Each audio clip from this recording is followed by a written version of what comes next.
আসসালামু আলাইকুম। যারা এইচএসসি পরীক্ষার্থী আছে তাদের প্রতি আমি দৃষ্টি আকর্ষণ করব। ফার্স্ট এক্সামে কিন্তু এই প্রবলেমটা হয়েছে। সেটা হচ্ছে যে আপনারা মানে খুবই তাড়াহুড়া করেন।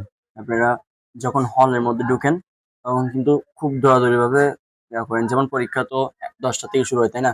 তো অনেক স্টুডেন্ট দেখা যায় যে ১০টা থেকে তো শুরু হয়। আমাদের এই যে ১০টার আগে আই মিন ৯:৩০ বাজে হলের মধ্যে উপস্থিত থাকতে বলে। ঠিক আছে তো, রাইট?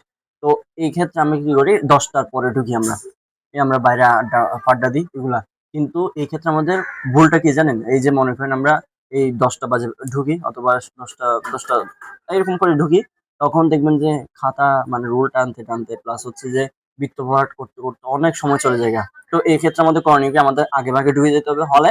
প্লাস হচ্ছে যে এই বৃত্ত ভরাট করার সময় অবশ্যই মাইন্ডটা একটু একবারে ন্যাচারাল ভাবে রাখবেন। ঠিক আছে? একবারে কুল রাখবেন।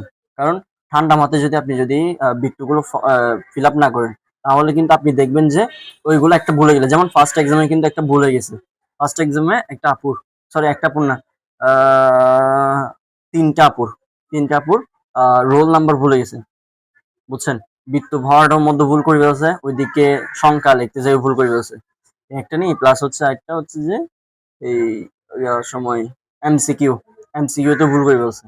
তাহলে এই ক্ষেত্রে আমাদের একটু বেশি সিনসিয়ার থাকতে হবে।